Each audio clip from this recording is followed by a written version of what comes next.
into Burning Man? Me neither. All that dust would make my hair go flat.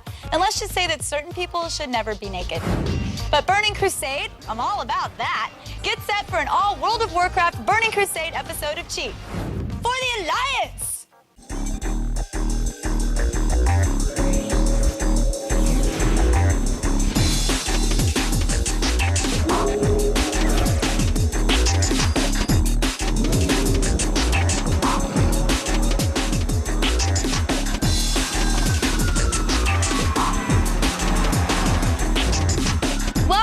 Cheat, the video game show your mama warned you all about. I'm Kristin Holt, and in this episode, we're on a mission. No, not a mission, a crusade. I've got the inside, backdoor, top secret goods on World of Warcraft's Burning Crusade expansion pack. Whether you're a Blood Elf or a Draenei, this is the only show you'll ever need to navigate the new territory. The online sensation grows. World of Warcraft will suck away more of your life with the Burning Crusade, and you'll love it. On your path to eventually defeating the Doom Lord Kazak, you'll explore over 10 new dungeons, befriend entirely new factions, and gain the ability to fly across the Outlands. The opening of the Dark Portal isn't the only thing to worry about. This time, 2 new races have arrived. The Horde has gained a new friend in the Blood Elves, while the Alliance now fights alongside the Draenei. Each side now has access to a previously unavailable class, so you'll finally see Horde Paladins and Alliance Shamans. As you learn about your new alliance, you'll also learn about the new division. Shatrath City, the economic hub of the Outlands, will force you to choose between the Scryers and the Aldor. So what's it gonna be? Are you ready for the Outlands? For Doom Lord Kazak? For the Burning Crusade? OMG, Doom Lord Kazak? I went to middle school with his sister. She was a cutter. That whole family is a little nuts, to be honest. Except the youngest, Murray Kazak. He's in sales or something like that. Anyway, let's kick things off with a walkthrough of the first big instance you'll encounter, the Hellfire ramparts. Located on the lower level of Hellfire Citadel, Hellfire Ramparts starts you off slowly with just a single patrol to avoid. As you work your way across the bridge through the corridors, you'll eventually reach the Bone Chewer Beastmaster. Don't bother trying to sap anyone. The Beastmaster can smell you a mile away. But he isn't just simply a sniff master. As you kill him, he'll summon a group of hounds and an extra enemy, so don't take this fight lightly. Keep fighting through the corridors until you reach Watchkeeper Gargulmar, the first boss in Hellfire Ramparts. Make sure you have enough space so you won't get knocked into extra enemies. The main strategy is to kill the 2 Hellfire Watchers first, because they will heal Gargulmar when called upon.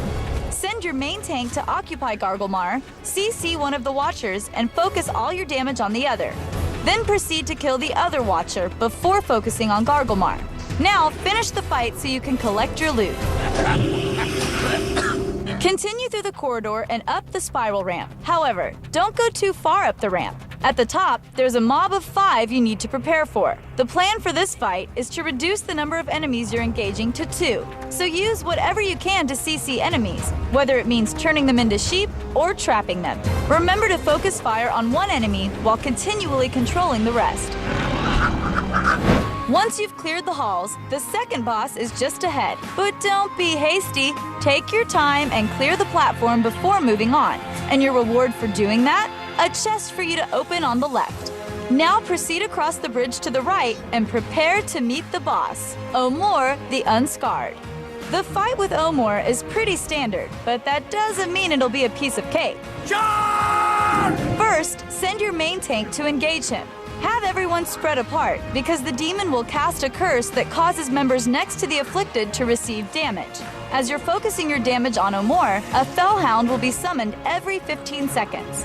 Have your range attackers eliminate them immediately.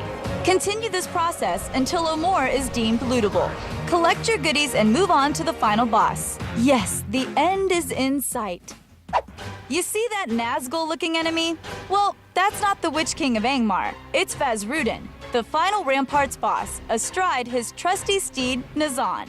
Fully buff your party and get to the end of the ramp to engage the final 2 sentries. Once you've eliminated the sentries, Vazrudin the Herald will dismount from Nazan. Have your main tank pick him up and get your party spread across the platform. Even though Vazrudin is separated from his ride, Nizan the dragon will hover in the air and launch fireballs that continue to cause damage if you stay in the flames. Stay the course and focus all your fire on Vazrudin. When his health gets low, Nizan will come to his aid. Your main tank will now have to fight the dragon while the rest of the party does their best to finish off Vazrudin. The tank should concentrate on keeping Nizan facing away from the rest of the party to prevent collateral damage from his fire breath attack. Keep your tank alive. It's gonna be a fight to the finish. Brilliant! Now that you've defeated the last boss, collect your loot from the chest and give a big cheer. Brilliant! Hooray! Sure, it's a tough neighborhood, but that's where all the good loot is. The bigger the risk, the greater the reward.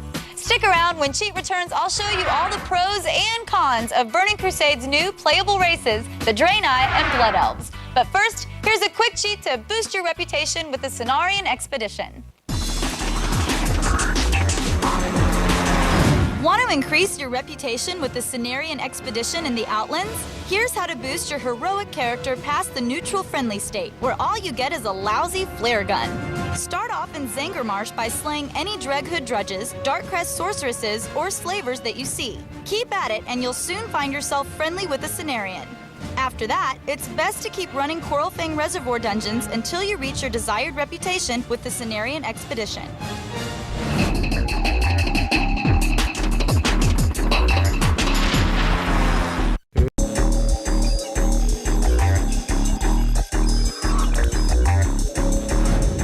Welcome back to a very special cheat.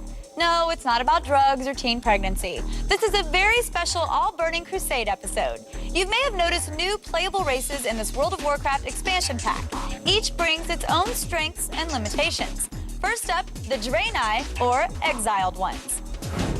An interdimensional spaceship called Exodar has crash-landed in the Outlands. Her inhabitants, a race known as the Draenei, are on the run from Sargeras. But these refugees possess powers unique to their race and can even become shamans. Draenei can combine their shaman abilities with any other class except rogue or druid. They are natural healers, which, as you can imagine, will save your butt more than once. The race also possesses more passive traits, like the increased likelihood of any Draenei party members to hit with spells or melee attacks. They're also gifted jewel cutters, which can increase your skills in the newly available jewel crafting profession. Starting in Azure Mist Isle, you'll quickly level up and move on to Bloodwatch. The next beginner zone you encounter is Blood Mist Isle, just north of Azure Watch. There, you'll have enough quests to get your Naru Blessed Draenei to level 20.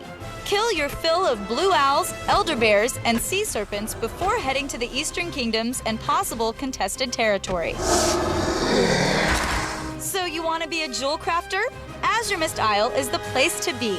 The jewel crafting trainer is inside the Exodar. Approaching level 20, you can obtain a particular quest at Vindicator's Rest, which is west of Bloodwatch. Completing this quest yields decent weapon rewards for all class types at level 20. You'll be declared a hero among the Draenei and rewarded with special loot. Find and talk to Demolitionist Legoso at Vindicator's Rest for the quest entitled Ending Their World. But before you begin, make sure to bring a buddy. You're going to be fighting some elite mobs that have more health than normal ones, and the quest will begin as soon as you accept it. Your goals are to follow and protect Legoso as he destroys the Vector Coil and slay the evil Eridar named Saronis. Follow Legoso west along the road until you hit the camps of Blood Elves. Spare your mana and abilities as the real fights are yet to begin with the Sunhawk Elite Blood Elves. Let Legoso tank most of the mobs since he himself is an elite with much greater health than normal. Just make sure you're dealing out the damage too. Eventually, you'll make your way up the path to the first explosive site where you need to watch Legoso's back while he sets the charges. Once the bombs go off, continue escorting Legoso to the top of the Vector Coil and kill everything that attacks your party. After the second set of explosives goes off, Saronis will attack. Remember your gift of the Naru ability to heal Legoso or anyone else in danger during the fight. Also, stay clear of her line of sight as Saronis deals out cleave attacks which hit multiple targets in front of her. When she's defeated, head back to Bloodwatch to claim your loot and become the newly declared hero of the Draenei in Blood Mist Isle. Inhabitants from across the land come and cheer for you. As you make your way down, you'll encounter Prophet Velen, who rewards you with a cool tabard to show off for your hard work in the name of the light. Oh boy, a tabard! That's basically the World of Warcraft equivalent of getting underwear and socks for your birthday. But it's the thought that counts, I suppose. Anyone in the mood for some Easter eggs? The Blizzard Boys are some of the biggest sci-fi nerds you'll ever meet. Don't believe me? Get a load of the nerdy Easter eggs they've peppered throughout World of Warcraft. If the Millennium Falcon can complete the Kessel Run in less than 12 parsecs, how many would it take for an Elec to do it? Find out for yourself. Kessel, off Bloodmist Isle, offers a quest to Draenei adventurers, the privilege of riding an Elec in a Kessel Run. And the Star Wars references don't end there. The boys at Blizz even brought Luke's whiny voice back. You're a tall one. There's Toshley Station out in the Blade's Edge Mountains, complete with power converters and a protocol droid to go with it. If you hang around Toshley Station long enough, you'll periodically experience a Ravager invasion. But don't worry, the Roughbacks are there to save the day, led by the venerable Razak Ironside. Ironside, as in Michael from Starship Troopers? Hey. You conspiracy nuts will want to visit the Netherstorm Desert, home of Area 52. I guess Area 51 is just a decoy. Now, if you're looking for an alien and can't find one, maybe it's because you don't remember seeing one. Now, who's playing games on you? It's the Men in Black, erasing your memory every time you walk through the entrance. Wow, that glow is friggin' bright. But lucky for you, you don't remember seeing it. Well, one thing I do remember seeing is this crazy evil robot attacking Area 52. It was enormous and evil, and his name was, Negatron, more than meets the eyes. Since we're on the subject of cartoons from the 80s, take a look at Adam Eternum. He's the battle master in Shatrath City. Oh, sorry, you might know him as He-Man. He's even got his trusty battle tiger and his legless wizard pal, Orico, at his side. And for those true fans, take a look at Keldor the Lost. Look familiar? He should. It's Skeletor using his former name from the early series. Wow, does anybody know how to say nerd in Eridan? Seriously, that was off the meter. We'll be right back with a look at the newly playable Blood Elf race when Cheat's Burning Crusade special returns. But first, here's how to shore up your reputation with the Sporeggar. You'll want to unlock quests for Coralfang Reservoir by earning reputation with the Sporeggar along the western side of Zangarmarsh. Starting out as unfriendly with these peaceful mushroom men, you can earn reputation all the way up to revered by simply slaying a bog giant of one variety or another. These bad boys yield 15 reputation points per kill and can also drop what's called Bog Lord Tendrils. Turn in 6 of them for 750 rep points.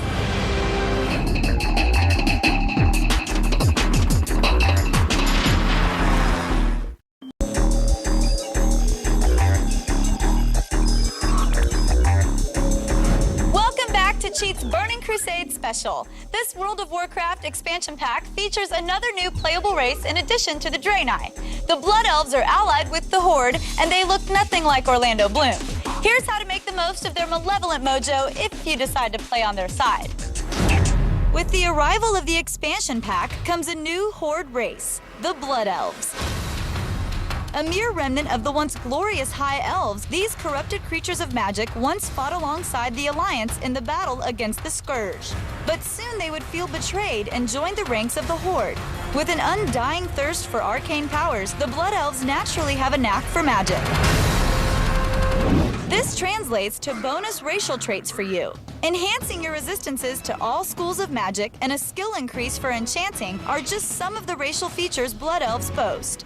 But the best racial abilities are the Mana Tap and Arcane Torrent skills. With these, you can drain a target's mana and charge yourself with arcane energy, which can be released by using the Arcane Torrent ability. Arcane Torrent will also silence your enemy for 2 seconds, which disables them from casting any spells, a skill very useful in both PvE and PvP. Blood Elves can also join the Paladin class, which was previously restricted to the Alliance. Beginning in Eversong Woods, you'll enjoy vast greenery and majestic architecture until you move along to the Ghostlands. The evidence of the Scourge is everywhere, a drastic change from the peaceful lands surrounding Silvermoon City. Here you will quest for some time and have your first encounters with the undead. But if you find yourself near the western side of the Ghostlands, head over to Windrunner Spire and start killing Death Home acolytes. Soon enough, one of them will drop an item called the Lady's Necklace. After you loot the necklace, right-click it to begin a quest which directs you to High Executor Mavrin in Tranquillion. When you arrive and show him the necklace, Mavrin will then ask you to take it to Sylvanus Windrunner in the royal quarters of the Undercity. Accept the quest and take the flight path back to Silvermoon City. Once you're there, use your map and run all the way to the inner sanctum of Sunfury Spire. It's located at the northwest corner of Silvermoon City. Enter the main building and up the small ramp. Here, you'll see a red glowing crystal ball. Use this orb of translocation to cross over to the Undercity. Then run to the elevator and ride it down into the Undercity's trade district. Your map will direct you to the royal quarters. Stay along the moat and you'll see a middle hallway with 2 undead guards on either side. Keep running all the way back and locate Sylvanus Windrunner. Give the necklace to Lady Sylvanus and watch the Banshee Queen break down into a sorrowful song about her lost sister, Ilaria. Did I mention that the cheat sheet is back? Yup. Visit g4tv.com/cheats for over 15,000 tips, tricks, and codes covering every platform since the Atari 2600. We're heading into the Underbog when Cheat's Burning Crusade special continues, but first, use this quick cheat to up your rep with the Consortium. Want to strengthen your reputation with the Consortium? Keep plugging away at repeatable quests like the Oshu Gun crystal fragments until you become friendly. After that, it's best to run mana tombs until you're honored, as most trash mobs give a reputation boost. Getting to revered and exalted states require more repeatable quest turn-ins with Obsidian Warbeads or Zaxxas Insignius, and by completing quests from Stormspire.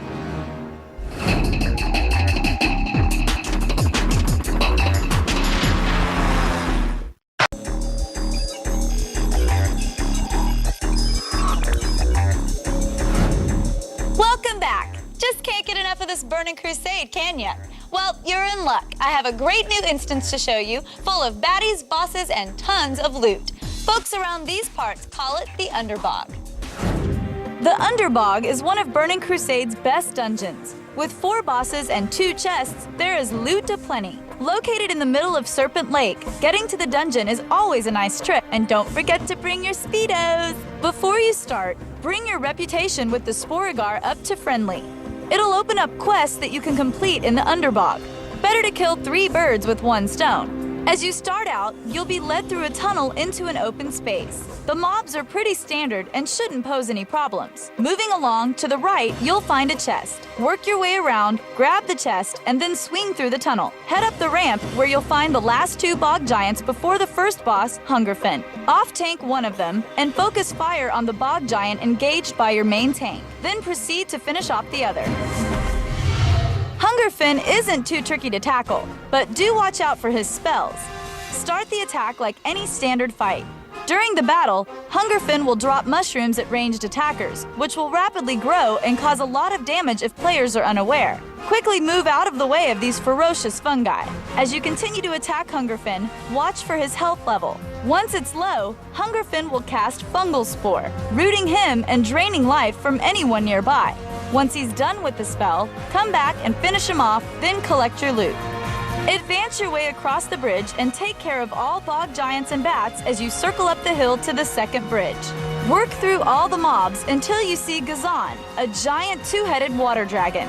The key to this fight is keeping the boss facing away from ranged classes, preventing the poison cone attack. If it isn't properly handled, everyone behind the tank will be affected. However, positioning near the end offers no safety as Gazan has a tail swipe, which leaves us with the flank as the ideal spot to engage Gazan as a damage dealer. Keep this up, and your reward is a nice photo for your desktop background. After you're done posing, jump off the platform for a quick swim. Work your way through the crack in the wall and round up your party.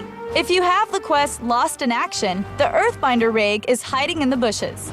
The second druid is up ahead, but you'll have to work through a couple of mobs of Fenrays and wasps before you see him. Once you reach Musalek and Claw, rest up because this fight will be tough.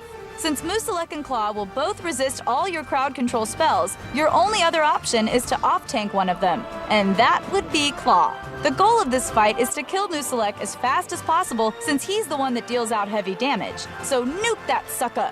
After you finish Musalek, the fight with Claw is a standard tank and spank. But wait, he won't die. Oh, I get it. He's the other lost druid. That makes sense. Collect your loot and move on. The final boss is near.